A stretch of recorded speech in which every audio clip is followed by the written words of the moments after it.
My name is Jimma McWilson. I'm the founder of the African Education Party. I'm going to share with you immediately what that is. Um, the African Education Party was actually started um, back in December the 4th, 2010.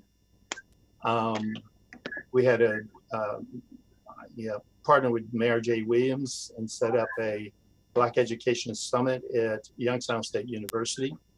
The purpose of that was to bring people together around a set of action items to see if we could, over time within the African American community, focus on some very specific things. There were 4 things, all action items related to what we need to do. Those 45 organizations, individuals cast ballots on that day, which we have copies of those ballots. I sent some of those out already. But that will be the challenge going forward. So this particular initiative was 10 years ago.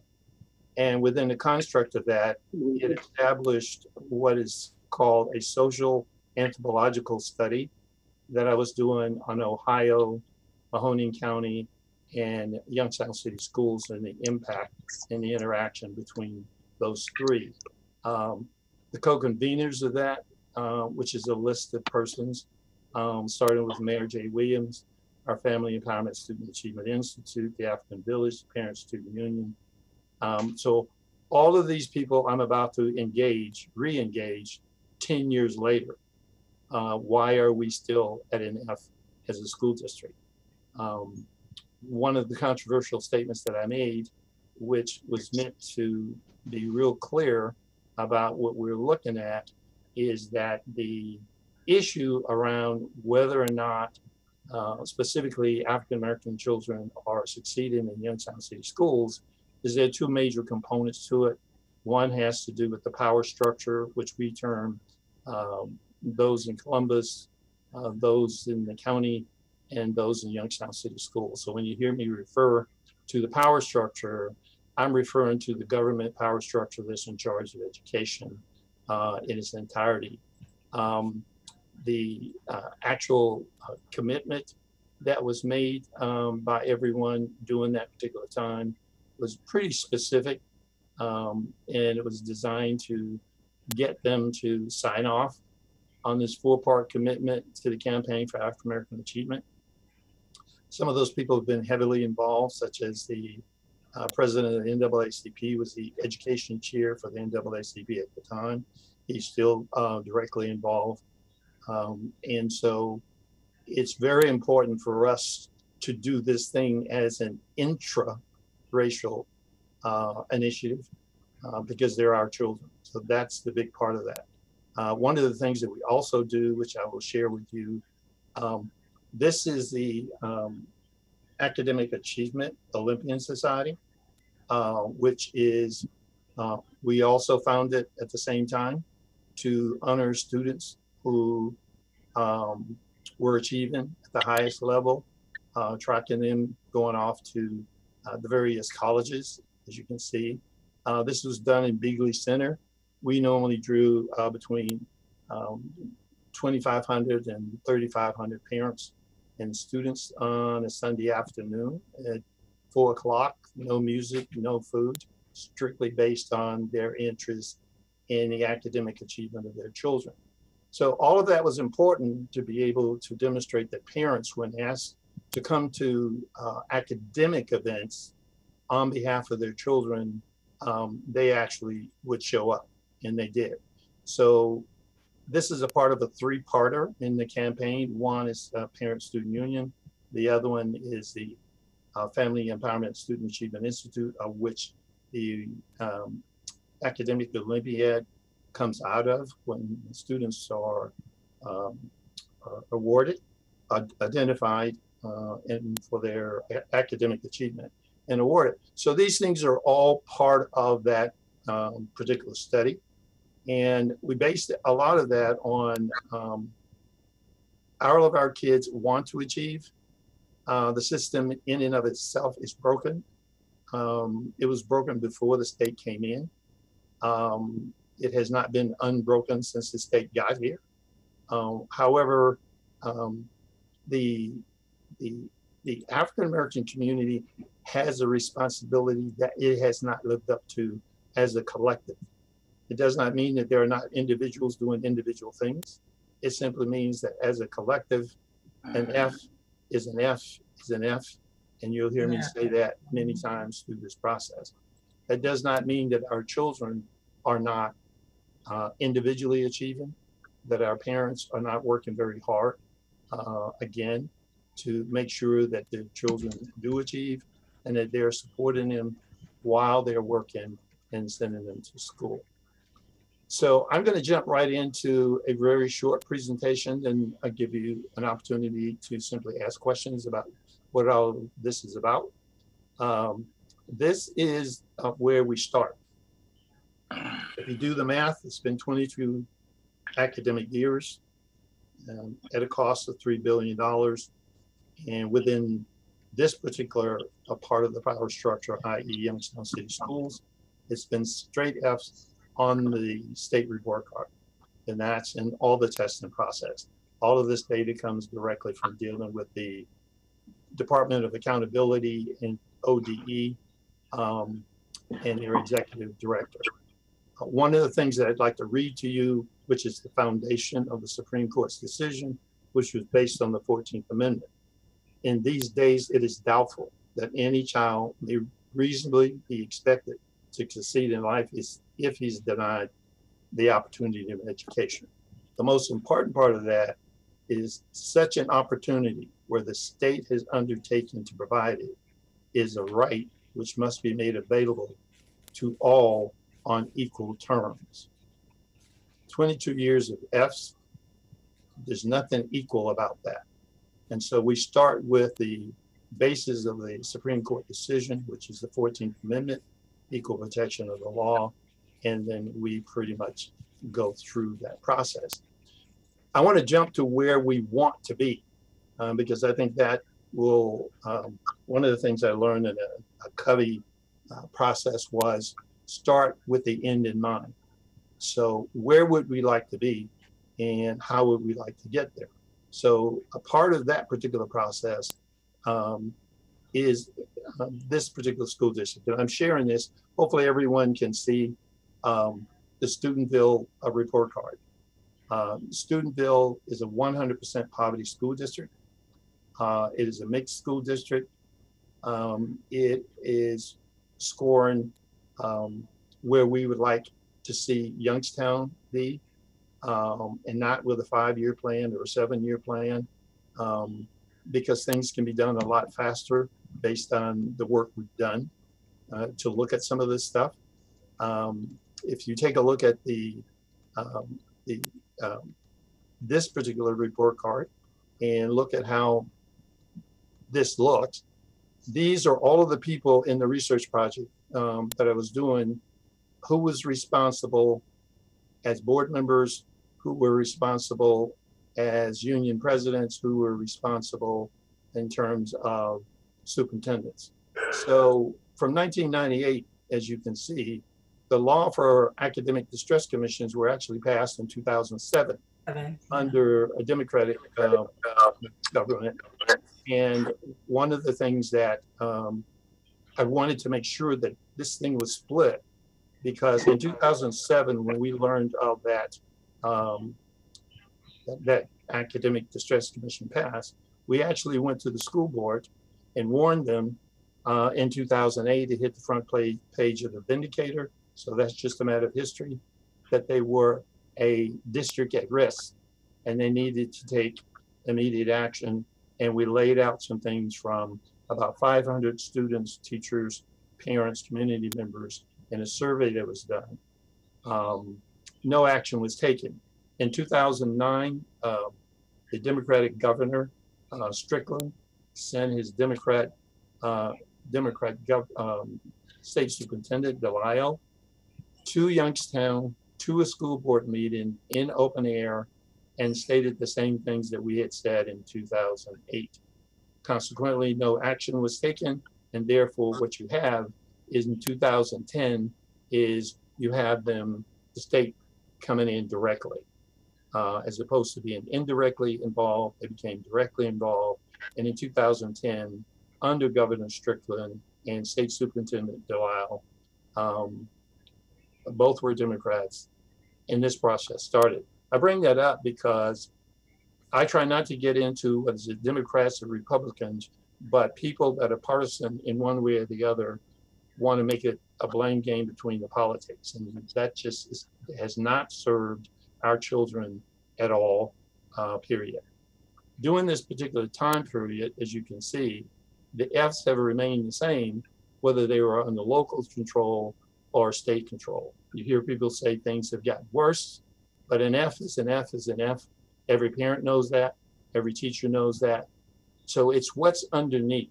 What did not change and why did it not change? There is something specific that's going on in our community, in the African American community. And here are three things that one should know in terms of the history of Black education. The white architects of Black education created a level of education that was subpar starting in post-Civil War. That particular period from 1865 to 1954 literally was that education put together by a group called the Mohawk Conference, was led by former President Hayes. They only had two questions to respond to. One, what to do with the Indians, and what to do with the freed slaves, and what kind of education did we want to give them. Coming out of slavery, from physical slavery, where one was confined with chains, that was a necessity from a medical point of view, a psychosocial, emotional point of view, to create a different type of thinking on the part of the slaves going forward. Better in that they're not chained, but control in that it is a mind issue. So if you look up the medical definition of menticide, it's a systematic and intentional undermining of a person's conscious mind. That will take you directly to how do you get the menticide? Again, a medical definition, a forcible indoctrination to induce someone to give up basic political, social, religious beliefs and attitudes, and to accept contrasts and regimented views and ideas. Now that's where we are now. So every Black person in the state of Ohio actually suffers from this menticide. It's clearly, specifically, an easy thing to understand, which is why I wanted to make sure people knew that it's a pandemic for Black people in the state and in other places, but specifically we're focused on Ohio. And what that means is that they are who they are today because it was decided for them when they were relieved from being slaves as to how do we control them when we go forward, and how do we get them to do what needs to be done that fits our interests. So when people are talking about racism, the Klan, they actually see symptoms of the problem. They don't actually see the problem. The problem is in the head. It's a very psychological thing. It controls the brain and how one thinks about things, how one makes decisions. And that was the purpose of the social anthropological study that I just completed this month. There's some 29,120 hours over 14 years that it took to put this together. It boils down to these two things. So if you understand these things, you look these things up, you will find them, and I suggest you check them out. But slavery to brainwashing to menticide, that's the third step. That's where we are now. Until leaders, Black leaders within the community, review that particular set of symptoms and decisions that are being made, all those decisions have led to the collective F for Black kids in Youngstown City Schools. That's the locus. Youngstown City Schools is the epicenter of failure in the state of Ohio. It's number 609 out of 609 school districts. That's very important for people to understand how bad that is. In the county of Youngstown, it is the worst in the county by all measures. So when you look at those things, again, I would go back to Where is it that we want to be? First, we can't get there until we have a mind change, a new mindset, with the understanding that we're suffering from a pandemic of menticide. Again, in this medical pandemic of COVID, I wanted to draw a direct parallel that this particular one is like your blood pressure. You really don't see what's going on with your blood pressure until it causes you a problem, and that could include death. But that's exactly where Black people are in this city right now. They have to make that decision. What's going to be done coming out of these? So when people say, well, you know, slavery's over and old, that is true, but a process was put in place. And one of the people that helped put that process in place was Thomas Jefferson.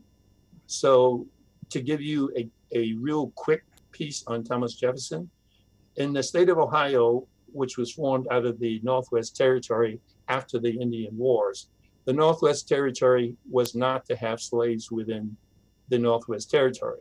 However, what did happen was that the Enabling Act of 1802, which was signed by President Thomas Jefferson, there was a deal made with the persons who established the first Constitution of Ohio in 1803.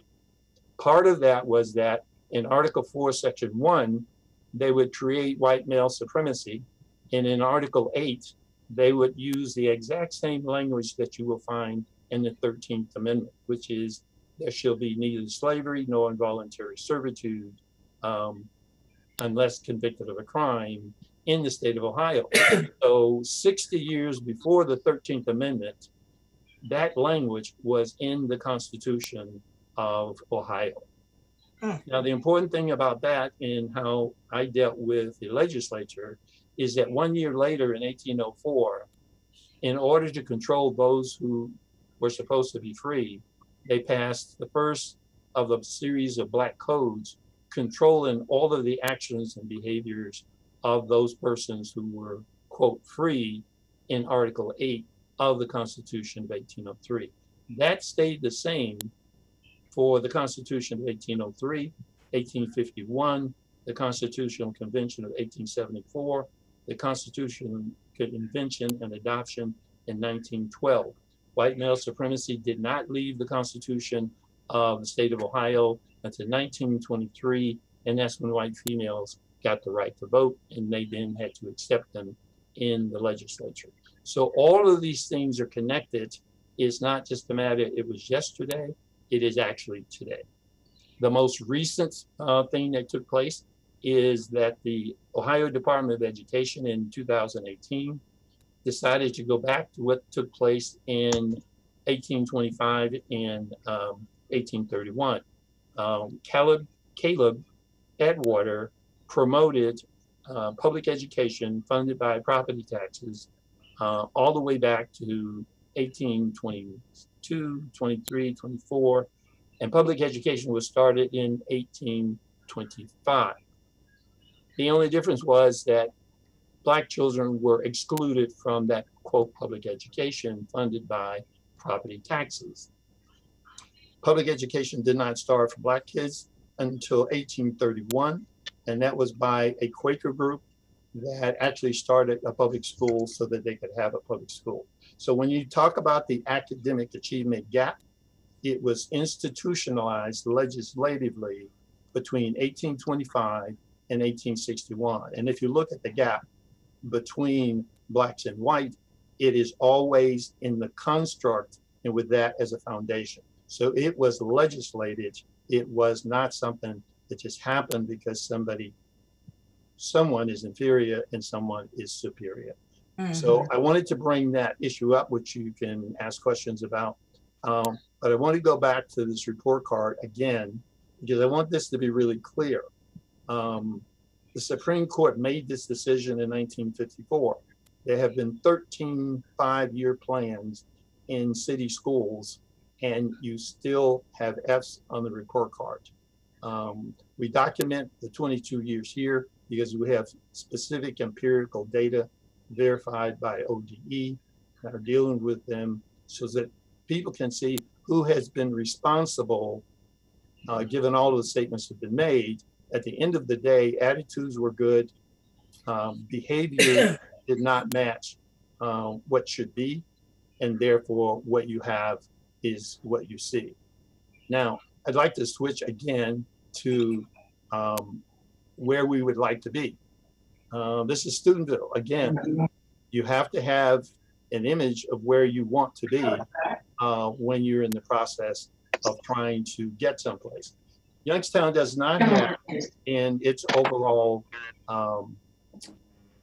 policies at the board level. It is not in the union contract. It is not in administrator's contract, the relentless pursuit of excellence. The discussion is always around improvement. And I tell people, Youngstown City Schools, could you please, someone is, if you would mute yourself so that everyone could hear. That is, the pursuit of excellence is not there. To get to excellent, one has to have that as a goal. You might miss it in terms of A's, B's, C's, D's, but that's what happens with kids and teachers in classrooms. But the fact that the standard should be there as a light for everyone to understand where we're trying to get to. And then we have to have some place that's already there to know where there is. If you take a look then at Youngstown City Schools, in terms of its report card, you're looking at F's across the board. Those F's have been there. If you look at the financial part of Youngstown City Schools and spending per student, if you'll notice, the operating spending per student is $12,634. The classroom instruction is $7,777. If you then go right back to Studentville and look at this same 100% poverty district, their overall expenditure per pupil is approximately $5,000 less. So we have to, as a community, be sophisticated enough to compare and contrast within 100% poverty, how it is that money's being spent, what is being spent on. And within Youngstown City Schools, I think it's clear to everybody that you can't have 10 to 20, $100,000 a year people that are making F decisions. And that's just, there's not an educational return on the taxpayer's investment. And that really is what this is really about. How do you get that return on investment if you're spending $5,000 more in a 100% school district and than another? And I was talking to President Kitchen of the City Council, and what he said to me on that particular issue, which I took issue with, and is that, well, you know, 100% poverty in Studentville is different than 100% poverty in Youngstown. And I took that to mean that because Studentville doesn't have a majority Black school district, they're about 25%. But then I said, well, but Youngstown, to compensate for that, gets $5,000 more. So what are you doing to compensate? Yeah. You know, it's either race or it's not race. It's either poverty or it's not poverty. But you can't have it both ways, knowing that you're getting $5,000 more than a school that is outperforming you. And if you're saying that's only because Black kids are inferior, which you have to say, in order to say more money is going to solve the problem, but because they're Black, they're inferior, they're incapable, they don't want to learn, their parents are all of the things that you've heard, then there's a problem with that. So one of the things that is very important, and I want to show you this, and then I'm going to open it up for questions, is that if you take a look at Studentville, I'm going to take you to Warrensville. Warrensville Heights is an overall C, which is where we think Youngstown can get to very quickly. And when I say quickly, I mean 24 to 36 months. And it's because there's a district that's already done it. So there are role model districts and schools that we have documented that are doing this every day. If you look at a view of Warrensville in terms of its schools, the number of schools they have, but if you look at the district in and of itself, here again, you knock away the myth.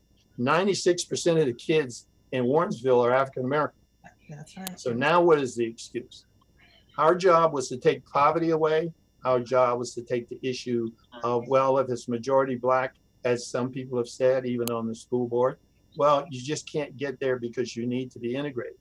Well, according to the law right now, we can go to any school that we want to go to, and they can't be segregated, so you can go.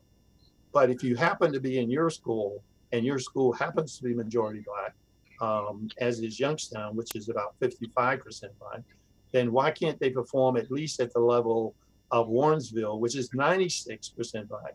And they did that in 2 years.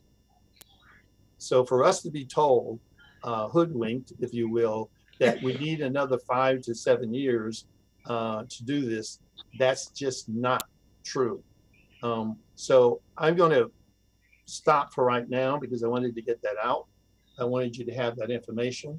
There are very specific things that we're recommending, which some of your questions may based on, and I can show you some different things. But there has to be a new mindset in this community, and menticide in and of itself clearly will not allow the Black community to get there unless it treats menticide the same way it treats blood pressure. It is detrimental to us psychologically. It was instituted through brainwashing. All of that came out of slavery. And so there's a direct connect. And you can do 1, 2, 3, and it is present. And so I will ask this question and pose this question specifically to the media. So you're quite clear when you're asking these questions of leaders in the community. Number one, we have a Black mayor. Number two, 6 out of the 7 school board members are Black. Number 3, the majority of the school board members are Black. Number 4, the president of the school, the city council is Black. We have 50 different pastors and churches in our community. Now, at some point, we have to admit that either we have a responsibility to change this process and to control our community schools and not allow anyone to come into our community schools that's not prepared to be, number one, egalitarian in their approach to education. It's not a matter that, do you care, do you love the child? Will you educate the child from the standpoint that you believe in egalitarianism, and that is equal protection of the laws for all children? And can you differentiate enough to be able to find the solution to help those children who we know can perform? And we've documented this. So whether you're in Warrensville, whether you're in Youngstown, whether you are in Steubenville, and there are others, this is going on right now in achievement. So within the confines of the menticide in Youngstown, and on the flip side of menticide, it's just straight up racism. Now, intentionally, unintentionally, consciously, unconsciously, if you have lower expectations for the children and you don't go to an egalitarian process and differentiate their education, and you're getting $5,000 more, and you do not have performance and outcomes in all of the contracts you have with administrators, teachers across the board, then there's a problem right here in Youngstown that's no different than Montgomery or Birmingham, Alabama. And we have to solve it. We have to liberate our kids from what I call a plantation of undereducation, miseducation, misdirection, and misinforming the parents, because they think when they get a grade point average and it's ABC, that ABC is equal to Steubenville or Boardman or Austintown, and we've done those comparisons, and they're not. So those are the kinds of things that are on the table, and hopefully most of you got a chance to see those things. I can make sure that you get all of that information so you can study it, so you can challenge me. I want to be challenged because I want us to get something that's going to work for our children. That's the bottom line. The adults are the problem, whether they're white or Black. They are the problem. And if they're doing their best, then an F is not good enough. So with that, I'm going to stop sharing so that we can get to your particular interest in terms of your questions. So if you give me a moment to stop sharing, and then I'll be right here with you. So we can do this. I'd like the media to ask their questions first because it's really a transformational change. I want to make that clear that that's important. This is a challenge to the Black leadership in our community. Everyone is concerned about the overt, covert, subliminal racism that's going on. But I'm willing to tell you there are 3,038 kids in Youngstown City Schools that are suffering the same kind of racism on a daily basis. So with that, I'll open it up for questions. So do you have a specific design or a specific way you want to address the problems that you've articulated? Yes, sir. And I go back to the first share. The whole purpose of the December 4th, 2010 Black Education Summit that was held at Youngstown State University, co-convened by Mayor Jay Williams, was to set a stage where people could look at what was going on, what needed to change, and were you willing to hold Black people as accountable as white people? Bottom line. And those changes means that you have to deal with best academic practices, period. You can duplicate it, you can replicate it, but we don't need more experimentation. And all that's been going on for the last 22 years has been experimenting with different programs, bringing in different people. When you spend $3, $4, $5 million on professional development, and you still can't teach the average Black child to read proficiently, that's not a child with disabilities, there's a problem with that. Because if the only thing you focus on is reading, then focus on that, get them up to speed, and then go to math. So, that's why I say the government power structure, because a student that goes into the 9th grade at East High School, and these are things we've tracked, and that child at East High School going into the 9th grade is 5 grade levels below in reading. Unless there's an intervention at East High School, that child is not going to graduate at grade level in reading. Right. It's just not going to happen. If the state is telling the teacher in the school that you have to teach on grade level, but according to the investigation done by the state, 1, the district was failing to provide a free and appropriate public education.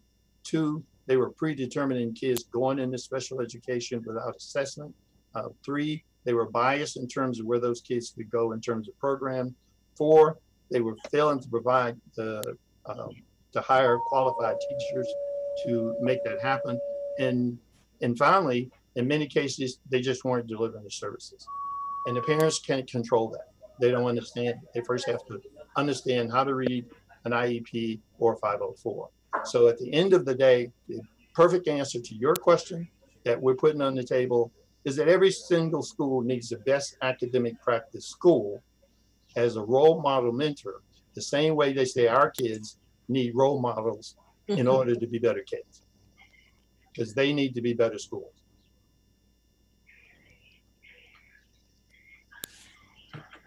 Next question.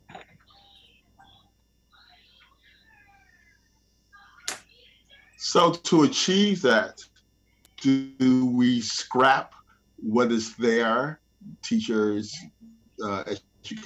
educational leaders, or do we do something with the leadership that's there?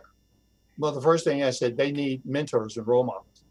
If you're going to keep them, they need mentors and role models, because they're trying to take you someplace they've never been. And if you've never been to Mexico and you're headed north, you're going to wind up in Canada. Ms. Pinkert, you had a question? Yeah, I raised my hand. I'm sorry. I thought I was in school. That's all right. Well, what I wanted to say, and again, Madonna Chisholm Pinkard, I'm sorry, it says Josiah. I just quickly signed in under my son's Zoom. No problem. I want to ask specifically, not just of you, because I know what you think, Mr. McWilson. I know you and I have talked, and I feel very strong about this. I think, in my mind, my small mind, we need to wrap and go. Literally, we need to take these people that are in positions, out of positions, or retrain them or mentor them, simply because I know, and Brother Kevin, I'm going to just refer to you. We went to school at the same time, at the same school. And what I know to be true is parents were involved at that time. And I'm talking, we started 1988, was 32 years ago. Well, I graduated in 1982, and I matriculated in the Youngstown Public Schools all the way up until that point. My mother was involved. My father was involved. I knew who my teachers were. They lived in my community. And also, we had a parent-teacher association where parents were involved with the educational process. That's missing now. Well, first of all, 95 to 98% of teachers do not live in Youngstown. Exactly. It's not a requirement of law. So you don't meet them in the stores, you don't see them downtown. Doesn't mean that they don't care, but as I said before, anyone coming in that is highly qualified and is egalitarian in their approach. Again, I say egalitarian in their approach means nothing more than they believe in equal protection of the law. They believe in the 1954 Supreme Court decision, which says where the state, didn't say Youngstown or Austintown, it says where the state decides to provide it, it must do so on an equal term. So we have to challenge that power structure, and the things that you saw at that point in time is not happening now. And because it isn't happening, we brought in the Beagley School of Education professors and spoke with them on this particular issue. What is it that you're doing in the education department to educate teachers? Because in Mahoning County, I think it's 86% of the teachers come out of Youngstown State University education. Actually, we have that person that was asked by the professor from the education department on video, explaining exactly what they do, because we had them come in, YSU, we had Eastern Gateway College come in, what the supports are doing, and then we brought in best practice principles, and there's a best practice YouTube site going on so you can hear exactly what they say, and anything and everything they thought. So those things would be made available to you. Just send me an email, africaneducationparty@gmail.com. I will link you into those things so that you can listen to those experts who are achieving everything, and everyone we brought in had to be at 100% poverty, had to have, and that's achievement for all the children in the school at high levels, whether they were black, brown, white, or green.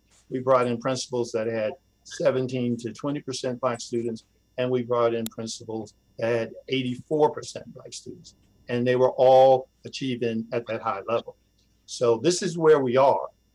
As we have stated clearly to the State Superintendent of Public Instruction in his office, the Deputy Superintendent of Public Instruction for the state, the Academic Distress Commission Chair, the Executive Director of Accountability, the General Counsel for the Ohio Department of Education, the Executive Director of the Office of Exceptional Children. We have met with all of them in Columbus. We have communicated with them in email. So I'm saying that to you, that we didn't just go out of state and look for out of state people, because it's all here in state. But what is not being done is they're not duplicating and replicating success, period. And they do not believe that African-American children can learn at high levels. And that was documented in 2018 when they lowered the academic expectations and benchmarks for African-American kids from 77 to 63.4.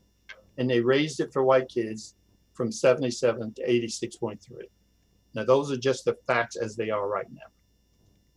If I can continue, if at all possible, I know that many of the teachers, the educators that are employed through the Youngstown City School System, they are not members, they are not citizens of Youngstown, Ohio, per se.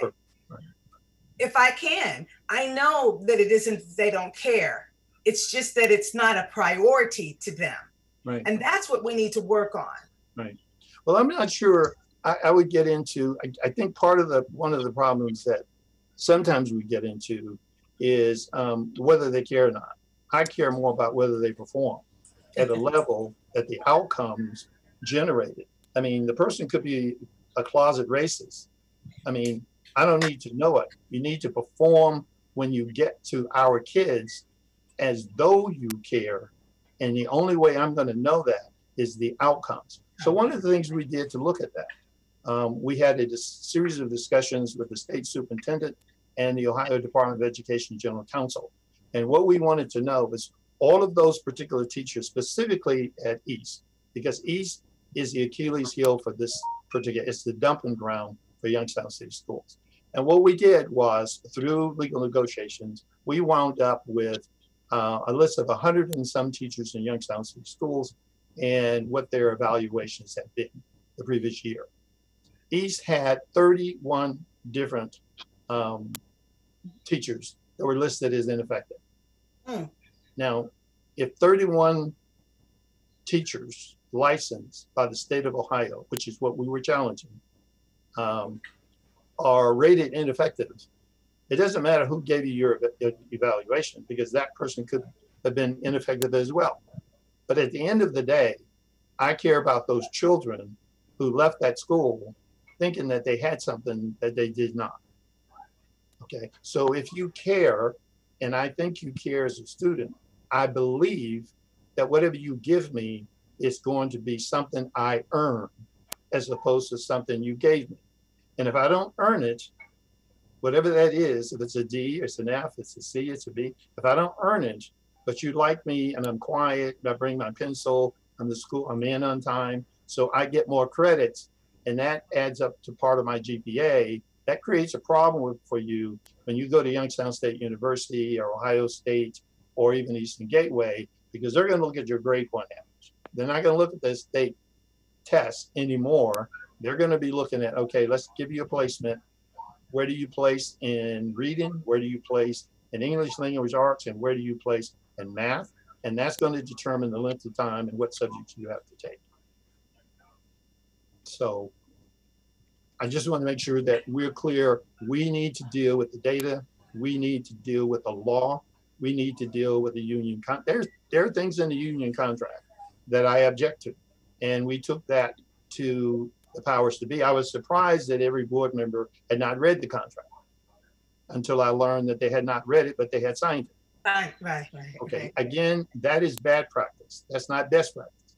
And I think every teacher that teaches in Youngstown City Schools should automatically, across the board, get a $10,000 bounty, period, in the school, because I think they come in too low. And I don't think that attracts people who don't have to be worried about, am I going to get a step raise? It means that they're already where their degree says they should be.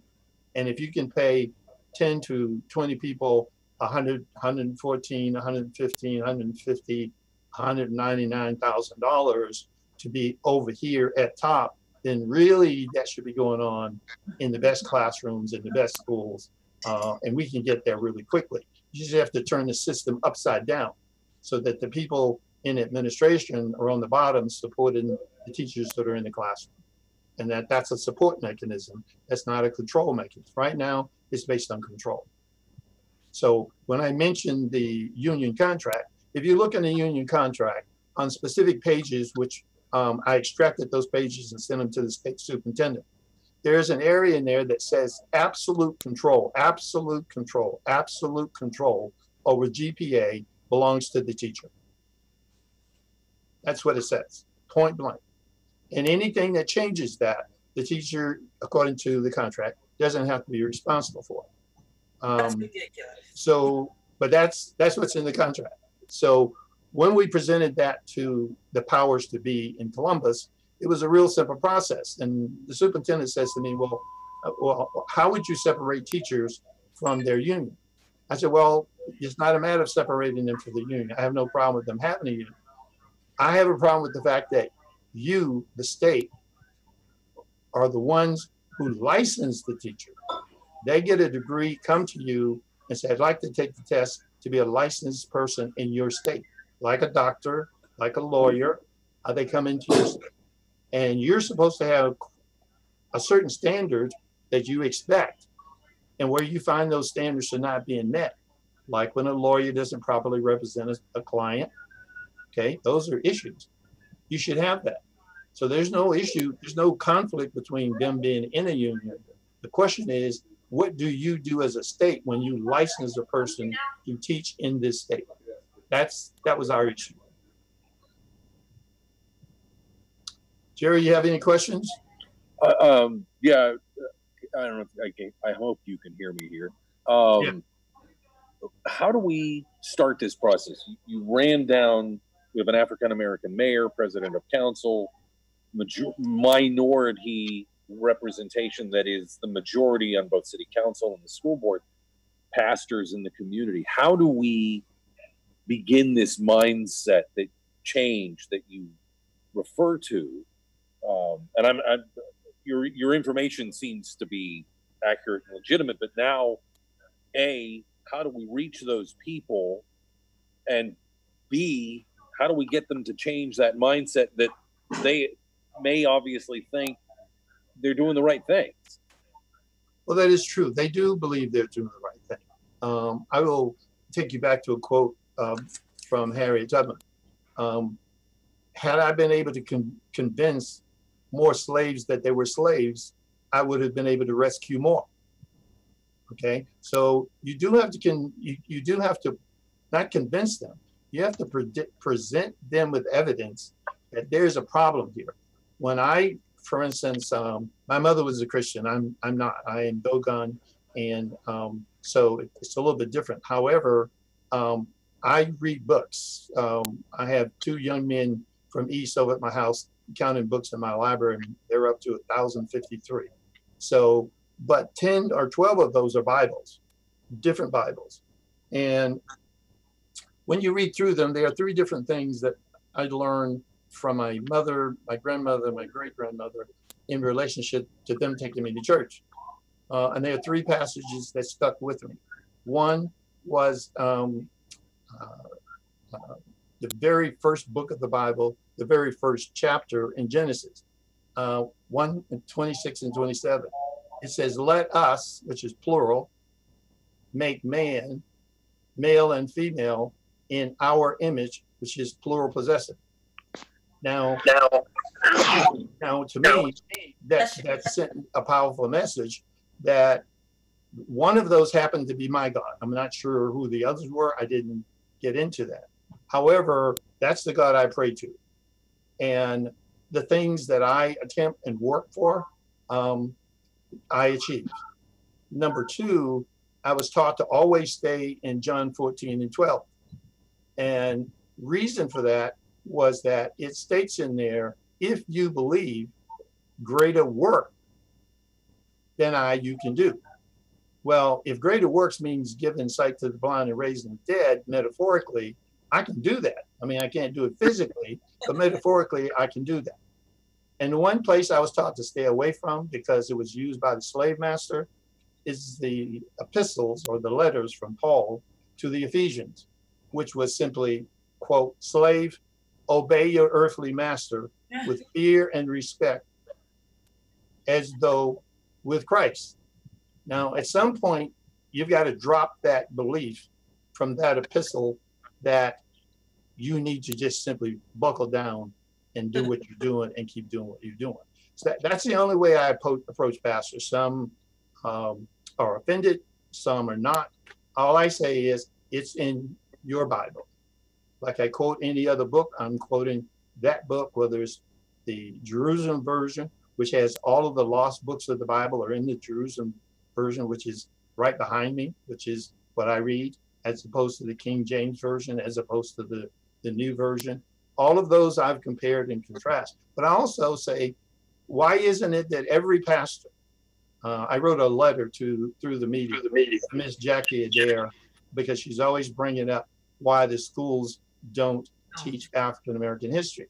And I said, well, the schools should do that because it's just a part of history, not just because it's specific to that. I said, but you know, if I was running a church, I most certainly would be pointing out all of those Black people in the Bible. I mean, just straight up. You cannot talk about Abyssinia or Ethiopia and not know that those are African people. You can't go into Solomon and look at what's happening between he and the young lady and not know that she's African. You just have to, you can't get into Egypt, and people want to say ancient Egypt. Well, you have to go back and say, when did the Greeks come in? And that word Egypt is a Greek word, and it was taken away from the people who were Kemet, K-M-T, and in English, K-E-M-E-T, Right. which is why at 7,500 years old. If our kids knew that sort of stuff, they'd be bumping on all cylinders. But it's not relevant to them that they are constantly in the curriculum. They are descendants of slaves. Slaves came through the process. A number of slaves were here. They were enslaved and not slave when they got here. So I think that process, I think I've given lectures to all white churches on this issue.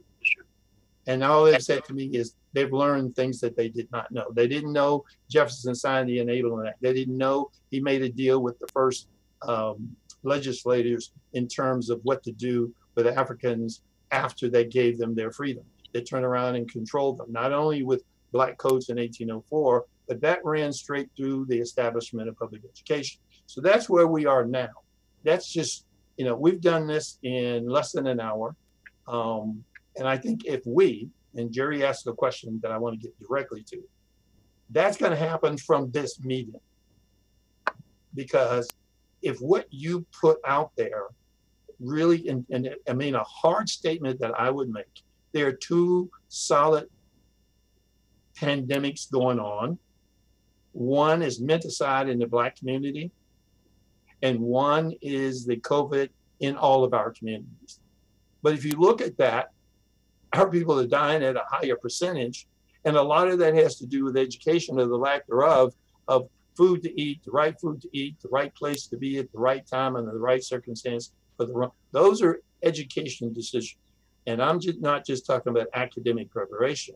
I'm talking about labor, law, politics, religion, sex, war, entertainment.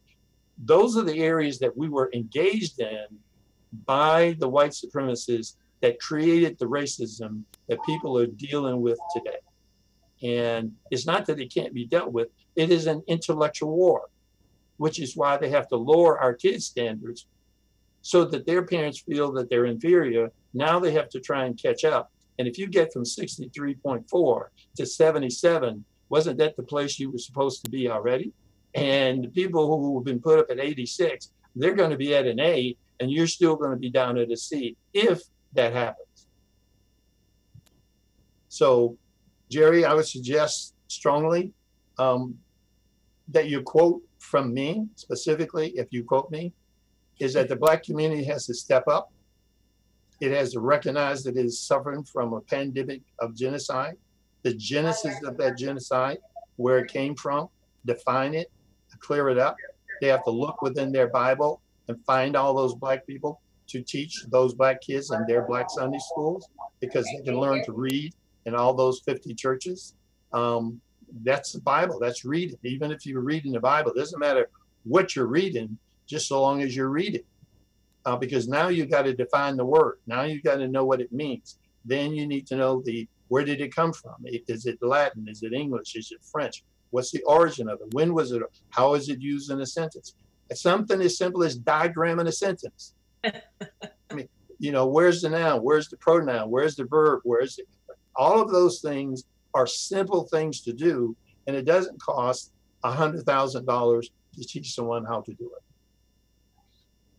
If I can also interject, when you say parts of speech, I formerly taught at Youngstown State University. I had students that came into my class, beginning class, who didn't even know the 8 parts of speech. Now I know, because when I grew up, there was Schoolhouse Rock, and I learned about everything and that, what it meant. But we, as a people, we need to demand why the 32 years of F's. And we need to stand up about it, and we need to question it, and we need to do something about it. Well, I think that's what I'm getting to with Jerry. You start the conversation with the way you actually do whatever it is you do with media. The thing that you cannot, and I because I know Jerry's on the line by his name, I would say to you as a white male, don't be afraid for somebody to call you a racist because you question something that is valid by law. If they don't want to answer it and they want to perceive that you're racist because you're asking the question, I mean, that's their problem. It's not your problem. So from an investigative standpoint, whether it's Pastor Simon, whether it's Pastor Harrison, whether it's Pastor Hurd, whether it's Brenda Kimball, whether it's Jackie Adair, whether it's Council President Kitchen, whether it's Councilman Oliver, Councilman Hughes, those persons need to be asked these questions. How is it that you can sit here in positions of power and these kids can't read? Honorable Tarpley is on the line right now, and we have a young man that we're working with, an East High School student, and that student is self-identified. He came to him and said, I'm going to be captain of the swim academy. I want to be football quarterback, but I'm having a problem reading. So we had to intervene. And I'm saying, why did we have to intervene when that is the responsibility of the school? That just, it doesn't make sense when you're spending that kind of taxpayer money and you're now about to ask for a levy. And the question is, okay, so what is the levy going to do? Is it going to get these kids from 5 grade levels below to at least even? I'm not even talking about ahead, just even, because part of that's the family's problem. And I say to, as I said to this young man, I'm going to buy you a set of comic books, because a lot of my reading for pleasure is comic books. It's not all these other library books. But what you learn in a comic book, first of all, you can learn our history, because Golden Legacy is all about Black history. But the thing you learn is verbiage, terminology, what does it mean? Put it in context, who used it, why they used it. All of those are critical thinking issues, but it's fun to the child. And so what I said to this young man, if you're going to be a swimmer, I'll buy you a subscription to whatever swim magazine there is, because at least I know you're going to be interested in it. But, I think when I see all of these discussions on race, and I don't go to them for one reason. I go back to Thomas Jefferson, James Madison, James Monroe, and George Washington. They're the 4 people I studied the most. All of them were plantation owners. All of them are from Virginia. Thomas Jefferson was so smart, he wrote his own Bible because he didn't believe in the rest of the Bibles. He just took the parts that he wanted. That's in the Library of Congress. But he wrote a very interesting book, Notes on the State of Virginia. And he described how he felt about Black people. He described their hair, their skin, how they smell. So if you're going to hold these people in reverence in 2020, you have to know what was your relationship and how does that relationship come from those people who have descended with the same mindset, because they are showing you who they are every day on television. So I have a question. Yes, sir. It's about the, no echo here, sorry. It's about the response from the state superintendent about licensing being tied to performance with respect to the GPA. Because if indeed they can require GPA performance or GPA teaching to those standards with the license, then it puts the incumbency on the educational professional to at least hold the standard and not change it. Right. So people can't come out of East High School with as a valedictorian or as a 3.0 student, but really they're a 1.5 student or a failing student. Right. Well, the biggest surprise that we had was that, first of all, we found out from the state through the Department of Accountability that the local curriculum is put in place by the local board. The standards are set up by the state, standardized standards, but they were not required. What the state superintendent told us in group was, number one, we required them to take the test, and we hope they would be motivated to infuse the standards because they know we're going to be testing the kids. So the kids get penalized because you didn't make it mandatory that they infuse it in the curriculum. And what we found out from doing summits with the kids was a lot of the material they'd never seen. And then we found out that in Youngstown City Schools, the majority of the teachers were not teaching the standards of the state infused into their lesson plans on a day-to-day basis. On August. But that's the point of my question. If indeed is a state standard, we know what the standard is. Yep. And we know we have ineffective teachers that are teaching below the standards. Right. And handing our children less than what they deserve. Yep. The state can require by licensing. Yeah. And get around the contract. That's true. But the state has low expectations and didn't want to do that. And I'm saying that because that's why I say the power structure of the state. It is complicit in what's going on in Youngstown City Schools. I have read every single report that has come out of the state review teams. Ed Focus was brought in 2011. We just had a conversation with them last week, and they did a complete audit, went into 56% of every single classroom, and they laid out things that were just inconsistent, not coherent, and that wasn't necessarily the teacher in that classroom. They were doing their thing because there was no coordinated, integrated, systemic system in place when they were hired. So as professional educators, they walked into the classroom and said, you know, I can do this better if I do it this way. So if the teacher in 103 says that, 203 says that, 303 says that, and 404 says that, well, you may have 4 different things going on, and that's exactly what that study says. So that study also available. And that's what I mean. Since we know that's what the standard says. I don't care how you get there, as long as you get there. Right. And if they're not required to get there by their license, right. If the state superintendent doesn't take the leadership, because they have the responsibility to demand it, because there's quite a bit of language, lingo, minutia, professional development, and every excuse in the world, and all of them sound valid, except for when you get to the bottom line, it's still failing us. Then if we just say this is the requirement, get there by way of your license or don't have a license, because that's the power that they have, and I guess that's the power we have to require the state to require it.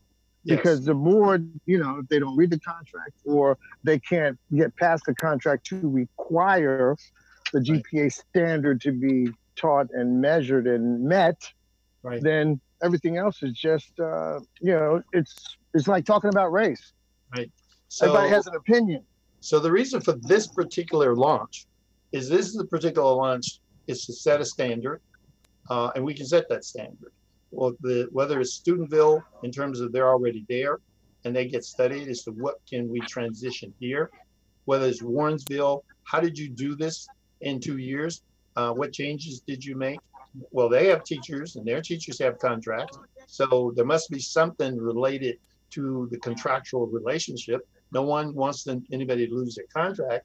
We want, at the end of the day, performance and outcomes for our children.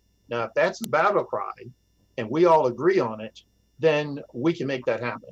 And that's just a matter of all of us talking to whoever we have influence on and set up the next process to expand that process. But I can tell you this to be prepared for. The state is duplicitous in the way that it presents its case. On the one hand, it will tell you, as the state superintendent said to us in our first meeting, you know, there are a lot of people come down here thinking that I have powers that I don't necessarily have. Okay, so we presented our particular scenario based on the law. And the law was, and I read it to him in his office, the law says the state superintendent shall. I said, now how do you interpret that? You shall do your job? And the law says you shall do this, and this falls under the state superintendent of public instruction, then what's the problem? So we left that meeting, came back to the quote CEO, who in the news had all of this power, and there were certain fundamental things that they were doing in Steubenville and in other places under regular superintendents that he was not able to implement at a rapid rate. And we set up a meeting. The state president of the NAACP, the local president of the NAACP, the president of Portage, the former president of Toledo. I went to that meeting, and we wanted the CEO from Youngstown to be able to come to that meeting. Well, guess what happened? The state superintendent said, well, he can't come to this meeting. We said, we'd like to have everybody in the room at the same time. He said, well, we can all meet, but he can't come to this meeting. Okay, so if you don't have the power, and how is it you can tell him that he can't come to a meeting? That's right. Because we found out that there were things that could be done that he supposedly had the power to do, but was not allowed to do. And therefore, all of this crap that was going on around HB 70, which should never have been here, the Academic Distress Commission should never have been here if the local board has done its job 12 years prior. So that's the purpose of that report card. If you know what you need to do, just take Warren next door. Warren has been an overall D district for 10 years in a row, and no one has ever said anything about taking it over.